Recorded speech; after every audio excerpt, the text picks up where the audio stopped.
The venom was already spreading through her veins when she heard his voice, low and steady, cutting through her panic like a beacon. "Don't move.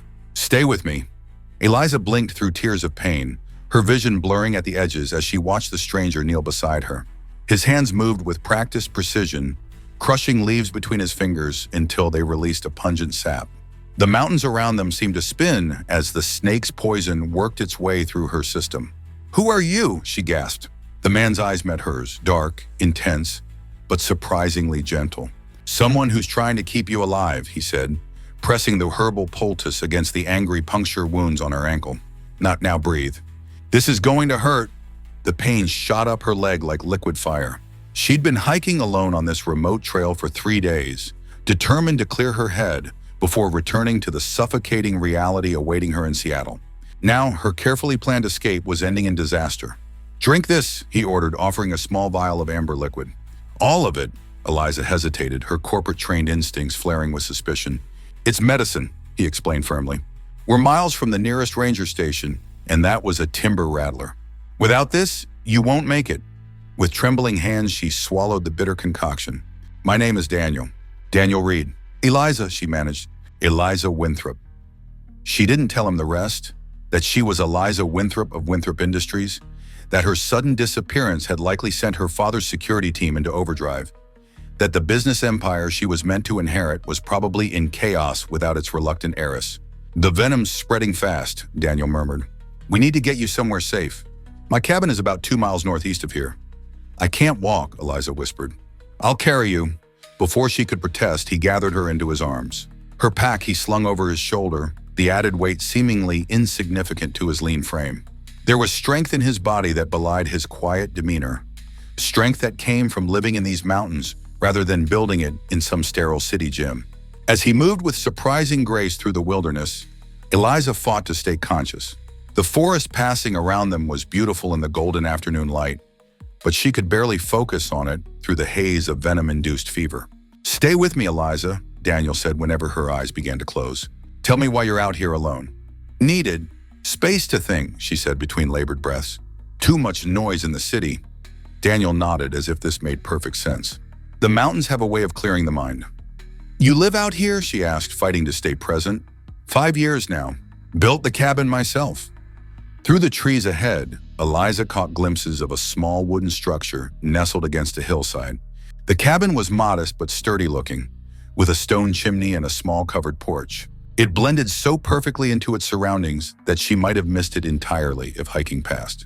Daniel carried her inside, the warmth of the interior a stark contrast to the cooling evening air.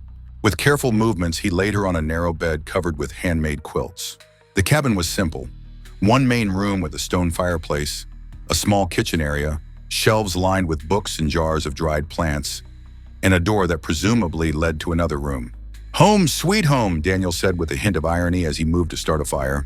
Eliza shivered, her body alternating between burning fever and bone-deep chills. "Thank you," she whispered, though the words seemed grossly inadequate. Daniel didn't respond as he filled a pot with water and hung it over the growing flames. He rummaged through jars on his shelves, selecting dried herbs with practiced efficiency. The fire's light cast his profile in sharp relief, highlighting the angles of his face and the intensity of his concentration. The pull of unconsciousness grew stronger. The last thing she saw before darkness claimed her was Daniel returning to her side, a steaming cup in his hands and concern etched across his features.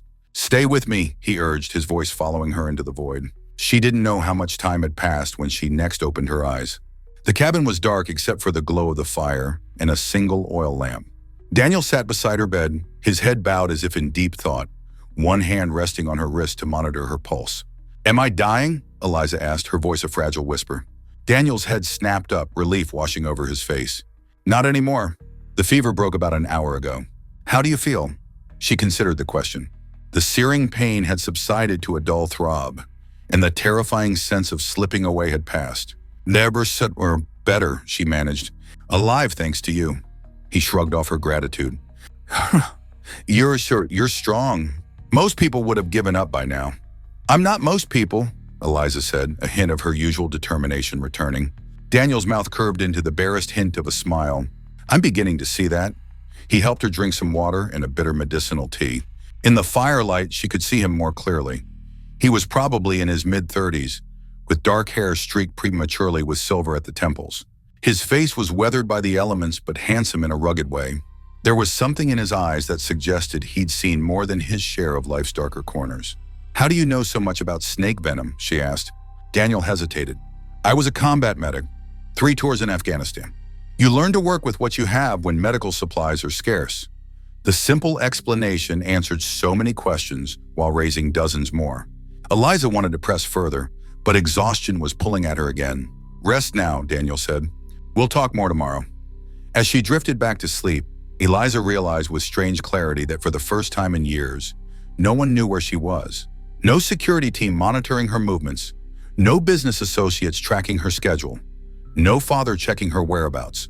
In the middle of nowhere, poisoned and dependent on a stranger's care, she paradoxically felt a profound sense of freedom. The irony wasn't lost on her as consciousness faded. She'd come to the wilderness seeking solitude and clarity, only to find herself more intimately connected to another human being than she'd been in years. Whatever happened next, Eliza knew with certainty that the path she'd been on had irrevocably changed course. Days passed in the quiet of Daniel's cabin as Eliza's strength gradually returned. Morning sunlight spilled through small windows, afternoons stretched into companionable silence, and evenings were spent by the crackling fire. It was a rhythm entirely foreign to her tightly scheduled corporate life. "You haven't asked who I am," Eliza said on the morning of her 3rd day, as Daniel changed the dressing on her ankle. Daniel glanced up, his hands never pausing in their careful work. "You told me. Eliza Winthrop.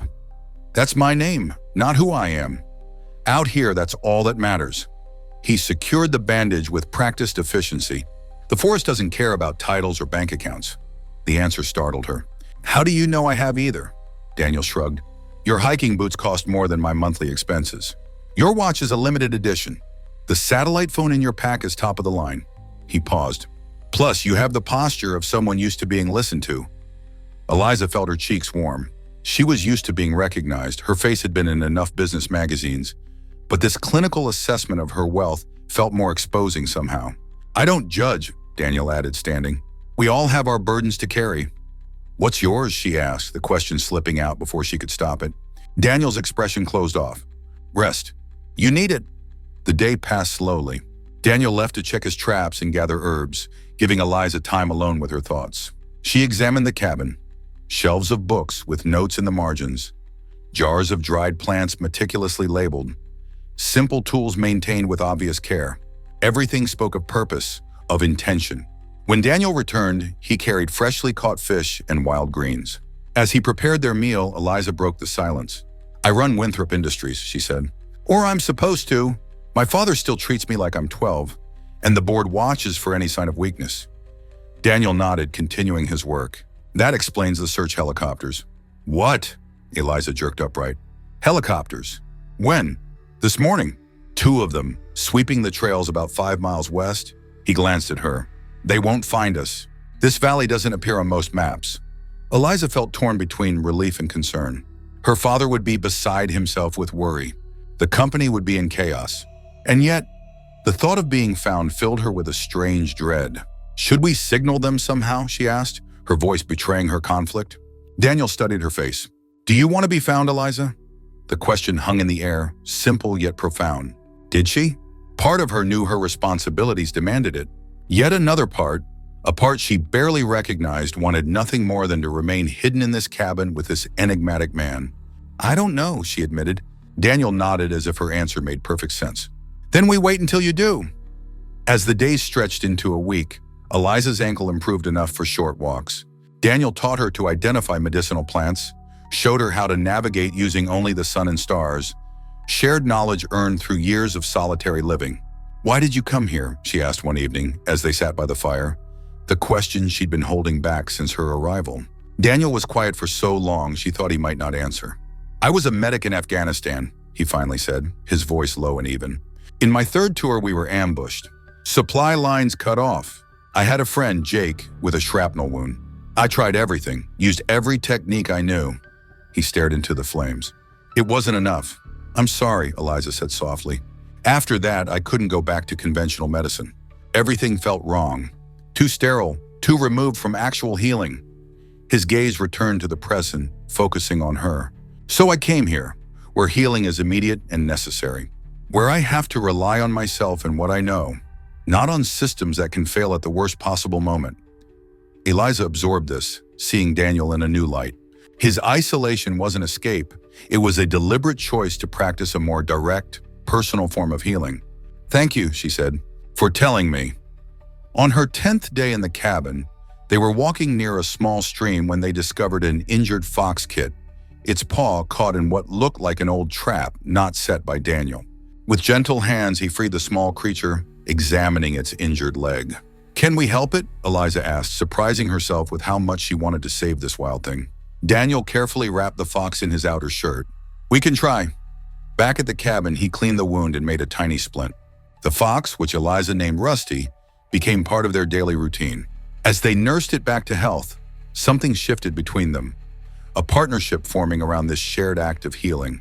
One evening, as rain drummed on the cabin roof, Eliza found herself telling Daniel about the crisis that had driven her to the mountains. A major timber acquisition her father and the board expected her to finalize, one that would destroy old-growth forests that had stood for centuries. "I wanted to be an environmental lawyer, did you know that?" she said, stroking Rusty's russet fur, "before my father convinced me that I could do more good from inside the company." "And can you?" Daniel asked, his voice free of judgment. "I thought so," Eliza sighed. "But every time I try to implement sustainable practices, I hit walls of tradition and profit margins.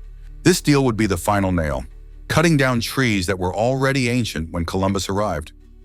Daniel was quiet for a moment. "What if there was another way?" "Like what?" "A different acquisition. A company already practicing sustainable forestry." The idea took root immediately. "Halcyon Forestry," Eliza said, mind racing.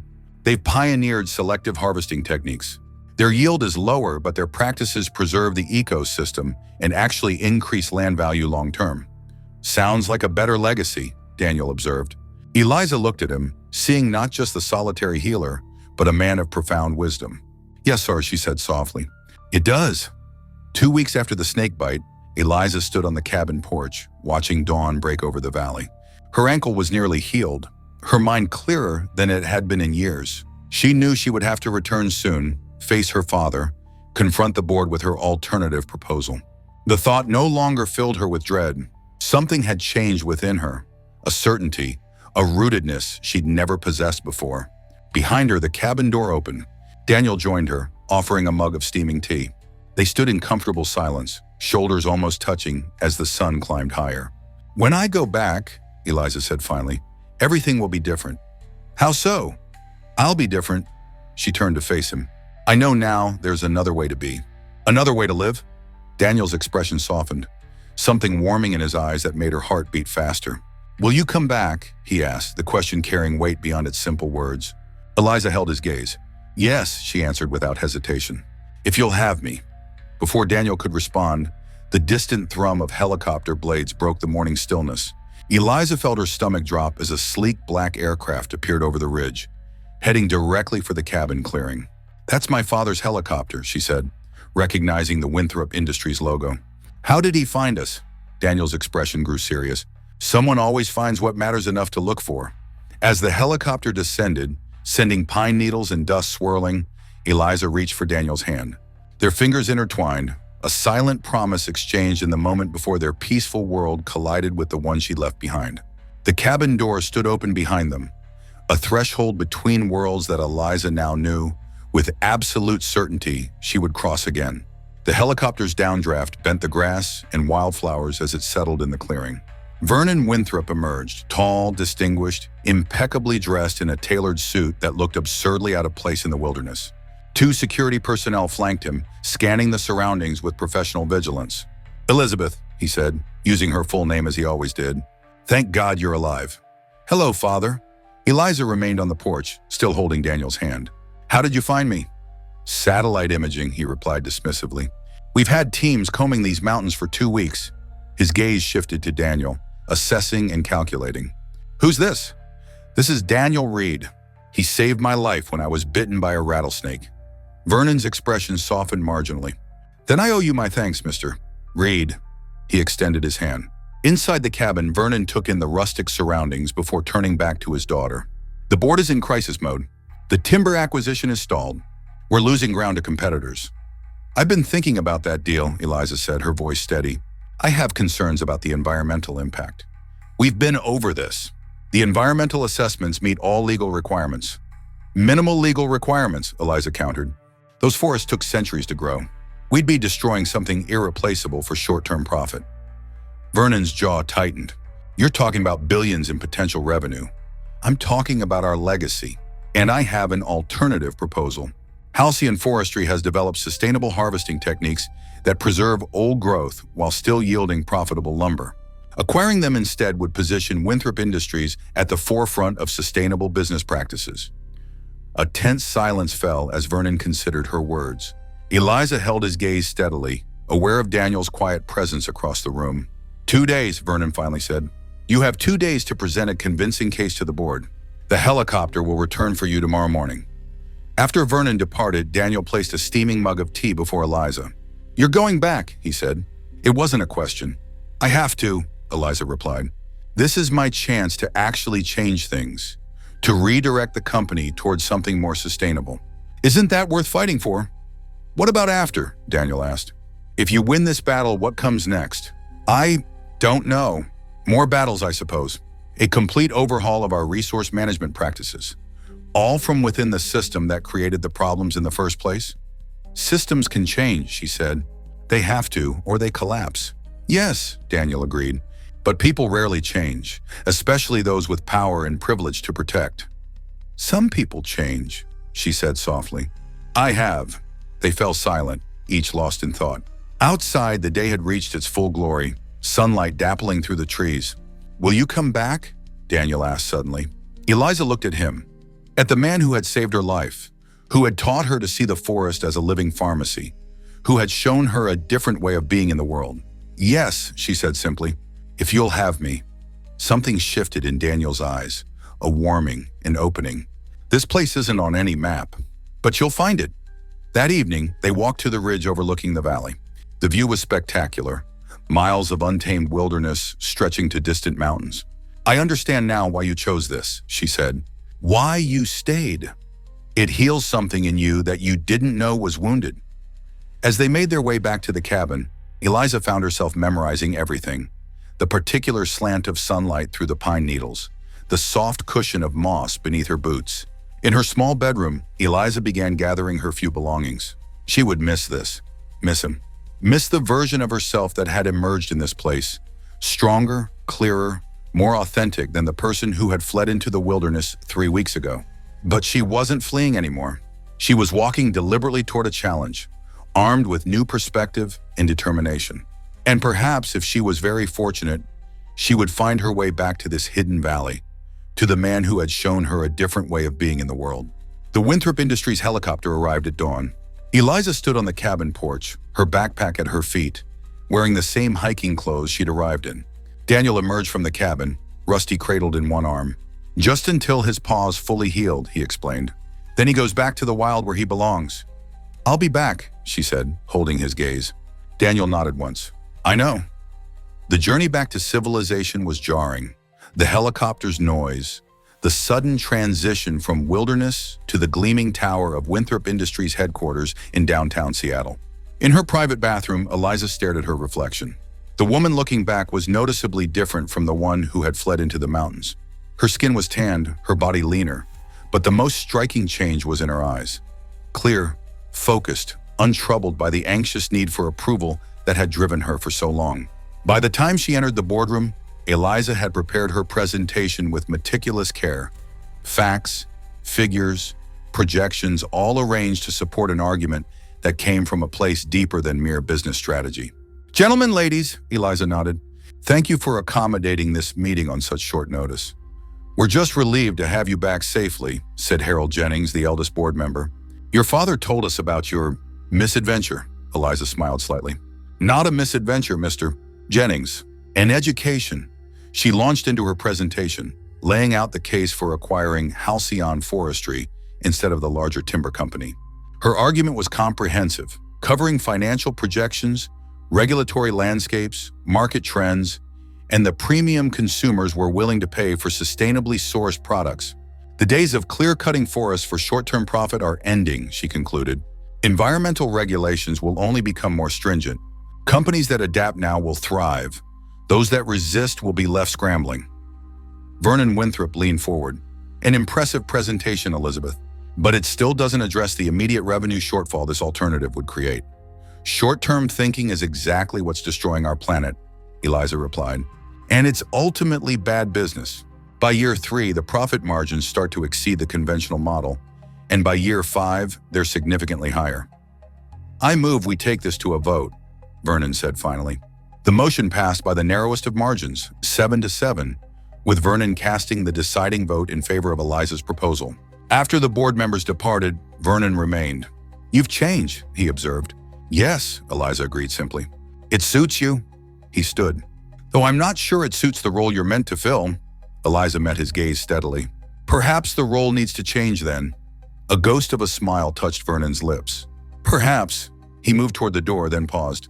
This man, the one who saved you, he seems to have made quite an impression. He showed me a different way of seeing the world, Eliza replied. One where healing matters more than profit, where what you build with your hands means more than what you acquire with your money. Vernon considered this. Dangerous ideas for someone in your position. Necessary ones, she countered. Back in her penthouse apartment, Eliza felt strangely disconnected from the luxury surrounding her. The designer furniture, the automated systems, the curated art collection, all of it seemed hollow compared to the simple authenticity of Daniel's cabin. Enjoying our stories? Don't forget to hit that subscribe button so you won't miss any of our upcoming content. Now let's get back to our story. The following weeks were a whirlwind as Eliza directed the acquisition of Halcyon Forestry. She threw herself into the work with renewed purpose, personally overseeing the integration of sustainable practices. Board members who had initially opposed her were gradually won over by the positive market response and Eliza's unwavering conviction. But beneath the professional accomplishments, a restlessness grew. The city felt too loud, too fast, too artificial after her time in the wilderness. 1 month after her return, her assistant delivered a small wooden box. Hand-carved from pine, its lid etched with a design of mountain ridges. Inside lay a small leather pouch filled with dried herbs. Yarrow, she recognized immediately. A folded note nestled beside it, written in Daniel's precise handwriting, for healing, in all its forms. Before that night, Eliza made a decision. The next morning, she called a meeting with her father and the executive team. I'm proposing a new division, she announced, Winthrop Wilderness Conservation. It will operate semi-autonomously, focused on preserving critical habitat and developing educational programs on sustainable resource management. Vernon's expression remained neutral. And who would head this division? I would, Eliza replied. It would require me to split my time between Seattle and the field operations. This is about him, isn't it? The mountain man. This is about me, Eliza corrected gently. About the kind of leader I want to be, the kind of company I want to build, the legacy I want to leave. But yes, it's also about what I learned from Daniel. About balance. About healing what's been damaged. A long silence followed as father and daughter engaged in a wordless negotiation. Draw up a detailed proposal, Vernon said finally. If it makes business sense, I'll support it. 3 months after her snake bite, Eliza stood once more on the forest path where fate had altered the course of her life. The cabin looked exactly as she remembered, smoke curling from the chimney. As she approached, the door opened and Daniel stepped out onto the porch, Jasper at his heels. You came back, he said simply. Eliza smiled. I said I would. How long can you stay, he asked. Eliza set down her pack. I've established a new division at Winthrop. Conservation, Education, Sustainable Resource Management. Its headquarters will be 50 miles from here, close enough to civilization for business purposes, far enough into the wilderness to matter. Understanding dawned in Daniel's eyes. So you found a middle path. I'm trying too, she admitted. It won't be easy balancing between worlds. Few worthwhile things are, he replied, reaching out a hand to her. As their fingers intertwined, a rustle in the undergrowth drew their attention. A flash of russet fur darted across the clearing. A young fox, moving with perfect health, its right front paw showing no sign of injury. Rusty? Eliza asked, delighted. Daniel nodded, a rare smile transforming his face. He comes back sometimes. Never stays long. But he remembers. Like me, Eliza said softly. Not quite like you, Daniel replied, his voice warm. He belongs to the forest. You... His grip on her hand tightened slightly. You belong wherever you choose. 2 years to the day after the snake bite that had altered the course of her life, Eliza stood at the podium in the newly completed visitor center of Winthrop Wilderness Conservation. Before her, an audience of journalists, corporate partners, environmental advocates, and local community members waited expectantly. The center itself was a testament to her vision, a harmonious blend of sustainable architecture and educational purpose, where wilderness and human ingenuity met in respectful balance. 2 years ago, Eliza began, I came to these mountains seeking escape. What I found instead was connection to the land, to a way of living I had never considered, and to a truth about business and conservation that has transformed how Winthrop Industries approaches its responsibilities. From her vantage point, she could see her father seated in the front row, his expression a mixture of pride and lingering skepticism. Beside him sat board members who had initially opposed her vision, but now proudly claimed credit for the initiative that had boosted both the company's reputation and its profitability. This center represents more than a corporate commitment to sustainability, she continued. It embodies a fundamental shift in how we understand value. The ancient forests that surround us are worth more standing than harvested. As she spoke, Eliza's gaze drifted to the back of the room, where Daniel stood near the exit. He wore a simple button-down shirt instead of his usual flannel, his concession to the formal nature of the event, but otherwise looked as he always did, steady, grounded, present because it mattered to her. Their relationship had deepened over the past 2 years, evolving into a partnership neither had anticipated, but both now cherished. The cabin expansion had become a home they shared when her corporate responsibilities allowed, a sanctuary where Eliza could reconnect with the simpler truths that now guided her life. The skeptics had been proven wrong. The conservation division had generated unprecedented positive publicity, attracted top talent to Winthrop Industries, and opened new markets for sustainably produced products. But more meaningful to Eliza were the less quantifiable outcomes. The return of wolf packs to valleys where they had been absent for generations, the restoration of waterways once polluted by industrial runoff, the reforestation of slopes scarred by clear-cutting. As the formal ribbon cutting concluded and the crowds thinned, Eliza found Daniel standing on the observation deck, looking out over the valley that had become their shared home. You gave a good speech, he said as she joined him. High praise from a man of few words, she replied with a smile. They stood in comfortable silence, watching as the afternoon sun cast long shadows across the protected forest. Thousands of acres that would remain unlogged, undeveloped, alive with the complex web of relationships that had evolved over centuries. Did you ever imagine this? Eliza asked. When you found me on the trail that day? Daniel shook his head. I was just trying to keep you alive. You did more than that, she said softly. You showed me a different way to be alive. Vernon Winthrop approached, his security detail hanging back at a discreet distance. Elizabeth, he nodded, then turned to Daniel with more formality. Mr. Winthrop, Daniel replied, equally formal but without deference. The center is impressive, Vernon said. More impressive is what you've accomplished with the Conservation Division's bottom line. It was high praise from a man who measured success primarily in financial terms. Thank you, Father, Eliza said. But the true measure of success is what's happening out there. She gestured to the forest. The returning wildlife, the improving water quality, the carbon sequestration. Vernon nodded, though Eliza knew he still saw these as secondary benefits rather than primary goals.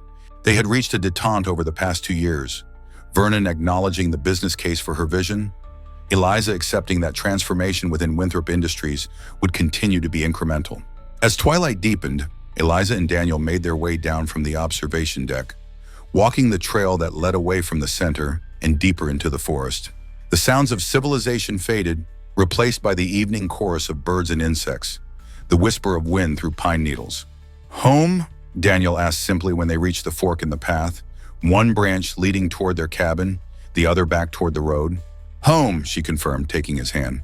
The snake that had brought them together was long gone, its venom neutralized, its role in their story complete. But its legacy lived on in the woman who now walked these woods with confidence and purpose, in the conservation center she had built, in the corporate policies she had transformed, and in the love that had grown between two people from worlds that should have remained forever separate. As they walked hand in hand through the twilight forest, Eliza reflected on how the most devastating moments can become catalysts for the most profound healing, not just for individuals, but for systems, for relationships, for the wounded places where civilization and wilderness meet. The snake's gift, in the end, had been clarity, the venom of near death washing away illusions, leaving behind only what was essential, true, and worth fighting for. 2 years to the day after the snake bite that had altered the course of her life, Eliza stood at the podium in the newly completed visitor center of Winthrop Wilderness Conservation. Before her, an audience of journalists, corporate partners, environmental advocates, and local community members waited expectantly for her address. The center itself was a testament to the vision she had fought to realize, a harmonious blend of sustainable architecture and educational purpose, where wilderness and human ingenuity met in respectful balance. Timber harvested using Halcyon's selective techniques formed the building's bones, while cutting-edge renewable energy systems powered its operations. 2 years ago, Eliza began, her voice clear and confident, I came to these mountains seeking escape. What I found instead was connection, to the land, to a way of living I had never considered, and to a truth about business and conservation that has transformed how Winthrop Industries approaches its responsibilities. From her vantage point, she could see her father seated in the front row, his expression a complex mixture of pride and lingering skepticism. Beside him sat members of the board who had initially opposed her vision, but now proudly claimed credit for the initiative that had boosted both the company's reputation and its long-term profitability. This center represents more than a corporate commitment to sustainability, she continued. It embodies a fundamental shift in how we understand value. The ancient forests that surround us are worth more standing than harvested. The ecosystems they support are assets more precious than any quarterly return. As she spoke, Eliza's gaze drifted to the back of the room, where Daniel stood near the exit. He wore a simple button-down shirt instead of his usual flannel, his concession to the formal nature of the event, but otherwise looked as he always did, steady, grounded, slightly uncomfortable with crowds but present because it mattered to her. Their relationship had deepened over the past 2 years, evolving into a partnership neither had anticipated but both now cherished. The cabin expansion had become a home they shared when her corporate responsibilities allowed, a sanctuary where Eliza could shed the weight of expectations and reconnect with the simpler truths that now guided her life. Today, we open not just a building, but a pathway between wilderness and civilization, between profit and preservation, between the world as it has been and the world as it could be. She gestured to the panoramic windows behind her, where the protected forest stretched to the horizon. What you see isn't untouched wilderness. It's actively managed conservation land, where sustainable forestry practices allow us to harvest timber while maintaining ecosystem health. The skeptics had been proven wrong. The Conservation Division, far from being a drain on company resources, had generated unprecedented positive publicity, attracted top talent to Winthrop Industries, and opened new markets for sustainably produced products. The financial success had silenced even the most vocal critics on the board. But more meaningful to Eliza were the less quantifiable outcomes. The return of wolf packs to valleys where they had been absent for generations, the restoration of waterways once polluted by industrial runoff, the reforestation of slopes scarred by clear-cutting. I want to close by acknowledging someone whose wisdom and courage made all of this possible, Eliza said, her voice softening. Someone who saved not just my life, but my understanding of what a life well-lived could be. Daniel shifted uncomfortably at the back of the room, and Eliza quickly redirected, respecting his aversion to public attention. The indigenous peoples who stewarded these lands for thousands of years before European settlement understood something we are only now rediscovering, that humans are not separate from nature, but an integral part of it, that our well-being is inextricably linked to the health of the ecosystems we inhabit. She smiled. It took a near-death experience for me to recognize this truth. My hope is that centers like this one can offer others the same insight without the snakebite. Laughter rippled through the audience, breaking the solemnity of the moment. As Eliza concluded her remarks and the formal ribbon-cutting began, she felt a profound sense of completion, a circle closing on the journey that had begun with venom and pain, but had led to healing on a scale she could never have imagined. Later, as the crowds thinned and staff began clearing away the reception, Eliza found Daniel standing on the observation deck, looking out over the valley that had become their shared home. "You gave a good speech," he said as she joined him at the railing. "High praise from a man of few words," she replied with a smile. They stood in comfortable silence, watching as the afternoon sun cast long shadows across the protected forest. Thousands of acres that would remain unlogged, undeveloped, alive with the complex web of relationships that had evolved over centuries. "Did you ever imagine this?" Eliza asked. "When you found me on the trail that day?" Daniel shook his head. "I was just trying to keep you alive." "You did more than that," she said softly. "You showed me a different way to be alive." He turned to face her, his expression softening. "You did the hard part, taking that understanding back into a world that resists it. Standing your ground when it would have been easier to conform. I had a good teacher in stubbornness," Eliza teased. Daniel's rare laugh warmed her heart. Over the years, those laughs had become less rare, just as her own corporate persona had softened around the edges. They had changed each other, not by trying to, but simply by being fully themselves and creating space for the other to do the same. Daniel had found ways to engage with the broader community through the Conservation Center's educational programs, teaching wilderness medicine and sustainable foraging. Eliza had learned to move more slowly, to listen more deeply, to value silence as much as action. As the sun dipped lower toward the mountains, Vernon Winthrop approached, his security detail hanging back at a discreet distance. "Elizabeth," he nodded, then turned to Daniel with more formality. "Mr. Reed." "Mr. Winthrop," Daniel replied, equally formal but without deference. "The center is impressive," Vernon said, his gaze taking in the sustainable architecture, the educational exhibits, the preserved wilderness beyond. "More impressive is what you've accomplished with the Conservation Division's bottom line." It was high praise from a man who measured success primarily in financial terms. "Thank you, Father," Eliza said. "But the true measure of success is what's happening out there." She gestured to the forest. "The returning wildlife, the improving water quality, the carbon sequestration." Vernon nodded, though Eliza knew he still saw these as secondary benefits rather than primary goals. They had reached a détente over the past 2 years, Vernon acknowledging the business case for her vision, Eliza accepting that transformation within Winthrop Industries would continue to be incremental rather than revolutionary. "Will you both be attending the Foundation Gala next month?" Vernon asked, changing the subject. "The board would appreciate your presence, Elizabeth. And Mr. Reed would be welcome as well, of course." Eliza glanced at Daniel, who gave a slight nod, his willingness to endure another corporate function for her sake. "We'll be there," she confirmed. After Vernon departed, Daniel turned back to the view, his expression thoughtful. "He's trying," he observed. "Yes," Eliza agreed. In his way, the relationship between Daniel and her father remained cordial but distant. Two men who respected each other's strengths but operated from fundamentally different worldviews.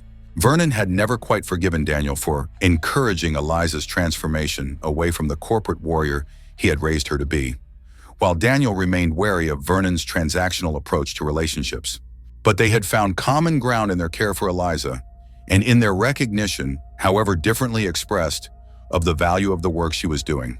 As twilight deepened over the valley, Eliza and Daniel made their way down from the observation deck, walking the trail that led away from the center and deeper into the forest. Half a mile in, the sounds of civilization faded entirely, replaced by the evening chorus of birds and insects, the whisper of wind through pine needles. "Home?" Daniel asked simply when they reached the fork in the path, one branch leading toward the cabin they now shared, the other back toward the road where Eliza's car waited. "Home," she confirmed, taking his hand as they turned toward the cabin path. The snake that had brought them together was long gone, its venom neutralized, its role in their story complete. But its legacy lived on in the woman who now walked these woods with confidence and purpose, in the conservation center she had built, in the corporate policies she had transformed, and in the love that had grown against all odds between two people from worlds that should have remained forever separate. As they walked hand in hand through the twilight forest, Eliza reflected on the strange alchemy of fate, how the most devastating moments can become catalysts for the most profound healing, not just for individuals, but for systems, for relationships, for the wounded places where civilization and wilderness meet. The path ahead wasn't perfect. There would always be resistance to change, always tension between competing values and visions. But in that tension, in that space between worlds, Eliza had found her true calling and her deepest joy. The snake's gift, in the end, had been clarity. The venom of near death washing away illusions, leaving behind only what was essential, true, and worth fighting for.